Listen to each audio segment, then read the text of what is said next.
everybody, Terrence Pop here, Redonkulous.com, with another episode from the Lair. And today we're doing some more airborne debacle talk, airborne jumps. Got a couple questions from some soldiers out there. Sergeant Pop, your stories about airborne school and jumping are pretty riveting, thank you. I'm not airborne qualified. Okay, well, you should probably do that then. But I fail to see how you can keep such a calm mind when you're trying to find out where you're going to land and keeping your cool in the air. All right, well, you haven't jumped. Usually, like the first 10 are the worst. You get really good at it after a while. You pretty much know within the first 15 seconds, like your chute will open, and maybe within 10 seconds, once you know your chute's open and everything's good to go, if you're going to have a good or a bad landing. Especially if you got noobs that are within 2 or 3 of you when you go out the door.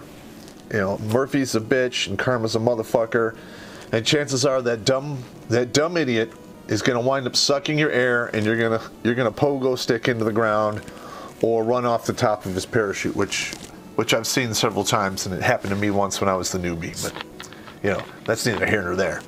Because it's pretty sobering. When your chute opens, then you hear some guy swearing, and then you see his boots as he runs off the top, jumps off your parachute, and then turns around and flips you the bird and calls you a bunch of choice names. Listen, lower jumper has the right of way.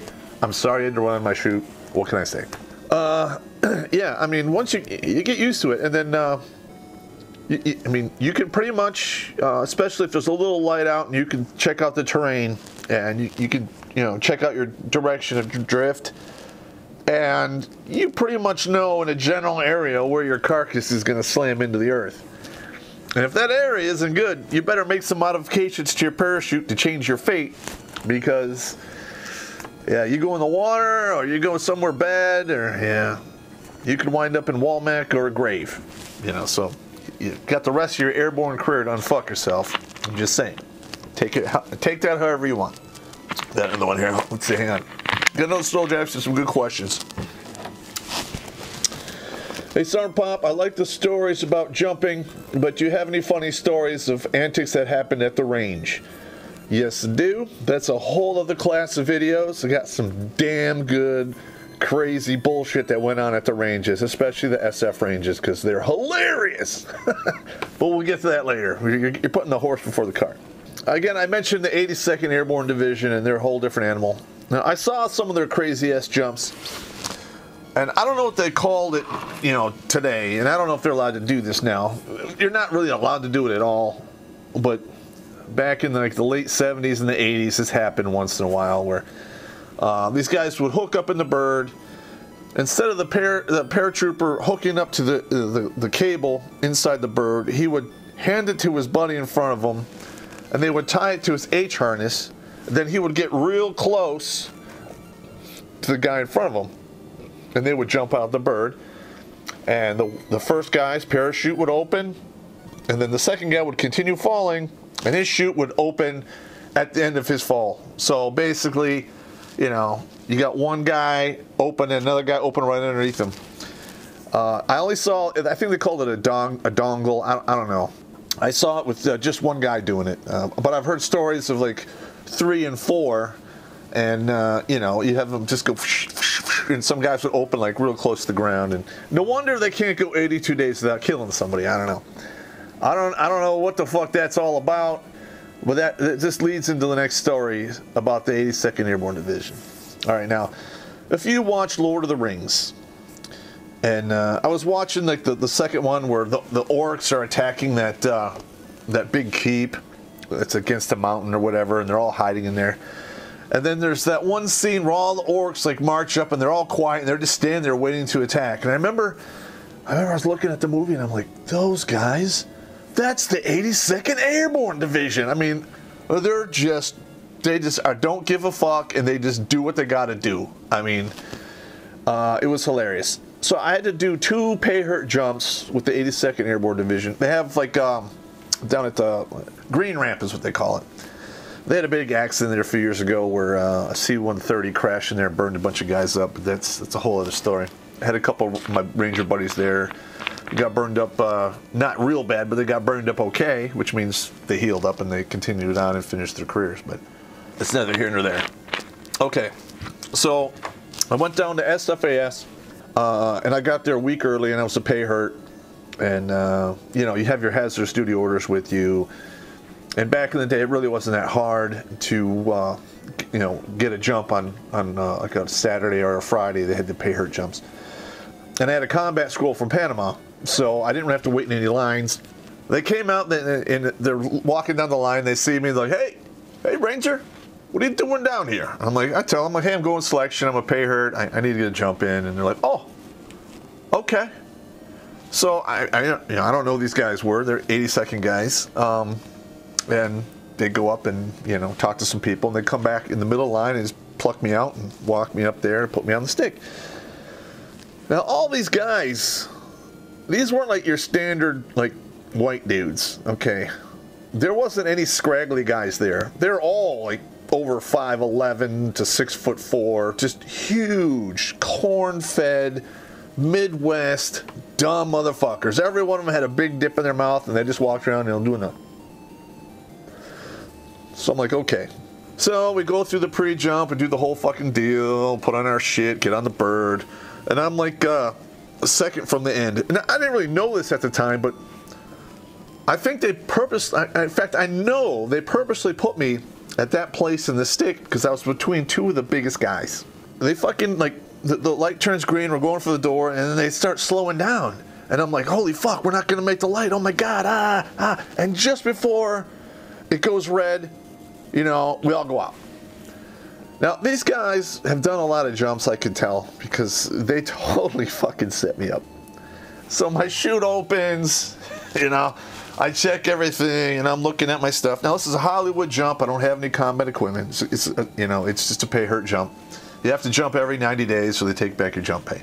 So, you know, by the time I get myself unfucked, I look up, and this one guy's coming right at me. And I'm like, hey, slip away, hey! This guy hits my parachute, like, right on the level, comes up, and, like, donkey kicks me in the chest. Like, boom, knocks the wind out of me. I'm like, ah! And then he pulls off and slips away laughing. And I'm like, you fucking cock! They were just fucking with me. Just totally fucking with me. And then, you know, I'm coming down, you know, I get done, I'm breathing, I'm like maybe 200 or 300 feet looking for a landing, and this one dude comes in there and he's trying to steal my air, like, oh my God, you know. I'm slipping away. I'm like, those fucking cocks. So I land, I'm all fucked up. It wasn't too bad of a landing, but it could have been way worse if he stole my air. But these guys were trying to fuck me up. I mean, that's the only way I could explain it. Who karate chops a man in a parachute on the way down? If that's not intentional, I don't know what the fuck is. But they played it off well on the ground because I'm all pissed off. I'm like, what the fuck? I'm just an E5. I mean, who am I going to yell at, really? And they're like, oh, sorry, oh, yeah, these things happen. You know, it's a weird wind Yeti thing. And I'm just like, get the fuck out of here. You guys are fucking with a regiment guy. You got me, you fucking assholes. We get back on the cattle car, and we roll back after we turned our shoes. I hung out with those guys that night. We drank beer, and we were fucking around. And yeah, they were fucking with me. They just laughed about it. They fucking enjoyed fucking with the Ranger. But, you know, good on them, bad on me. I should have been wiser, but luckily they didn't fucking kill me. Second time. It was about a little less than a year later. I'm on my way to go. I made it through the selection. I'm going to the Q course. Again, I get there. I'm a pay hurt. Had my hazardous duty orders. I hand everything off to the SFAS, and that's a whole different animal. The Special Forces guys, like literally, they come out on a set like, "Hey, Pop, man, if you're a pay hurt, they're doing some jumps down there. You know, you might want to get on that." So I'm like, okay, same thing. I go down there, sign in, show my hazardous duty orders.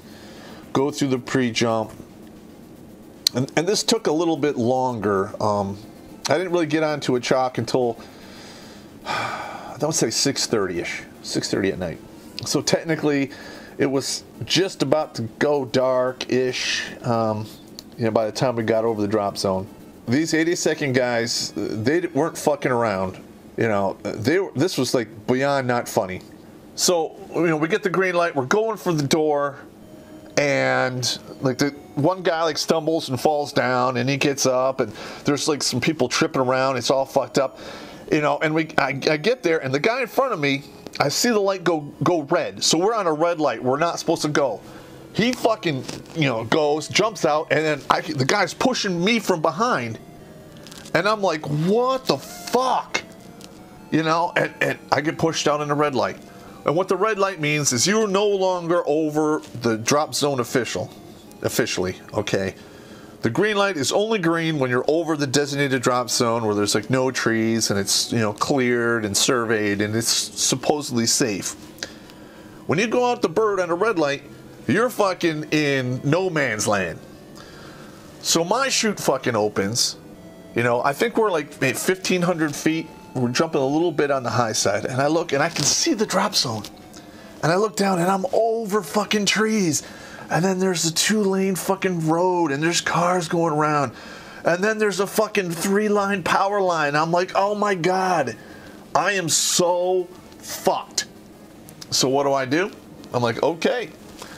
Reach up there, 1, 2, 3. And I start diving for the fucking drop zone. And I am trading altitude for speed because I'm trying to traverse as much fucking space as I can to make it to the drop zone. And like literally, I'm like, I milk it all the way in. Like, I'm maybe just above tree top level. And I'm like, I can make it. I had to lift my legs up, right?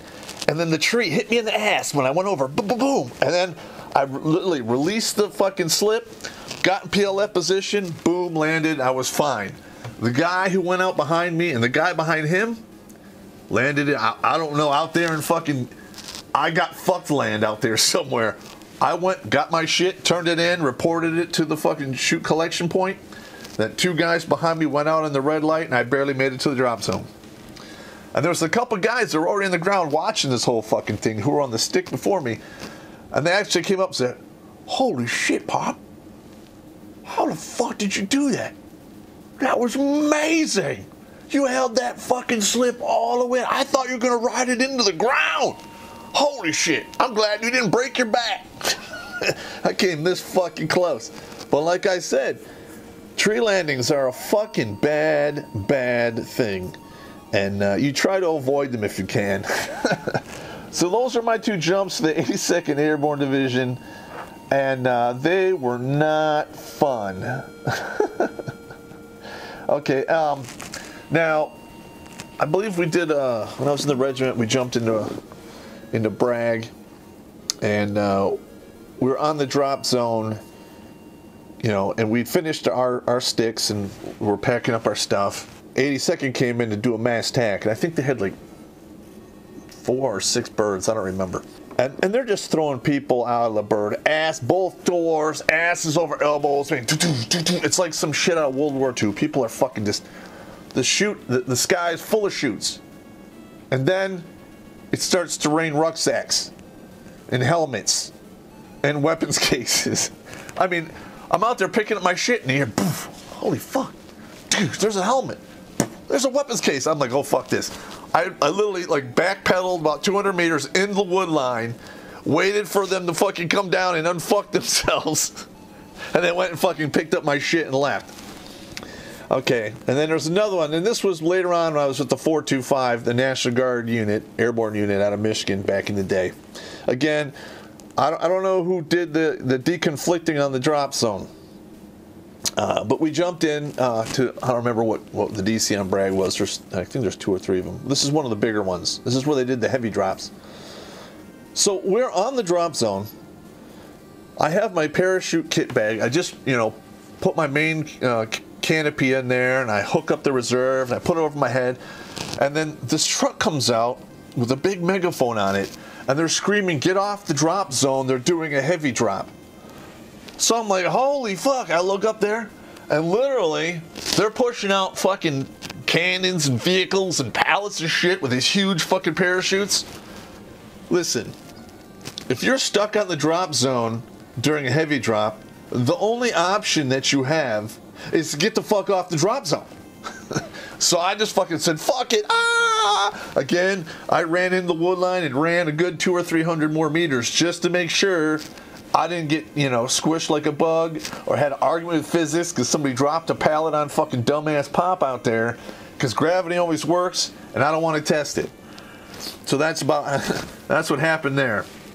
All right, I think that's all we got tonight for the 82nd Airborne Division. Any of you soldiers out there got any questions for me, go ahead and send them to me and I'll see if I can answer them on air. I'm sure I got a lot of wisdom that applies to even today, even though I read some of your fucking pussy-ass fucking manuals, and compared to the manuals of yesterday, fucking it's like pillow fighting, goddammit, bunch of pussies. Because like it or not, I'm now the old guy. And the old guy's job is to help the young guy so he can become the old guy.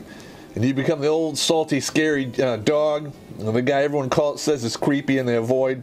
One day, if you stay in the Army long enough, that'll be you. Anyway, you have a good evening, and I'll talk to you later. Out.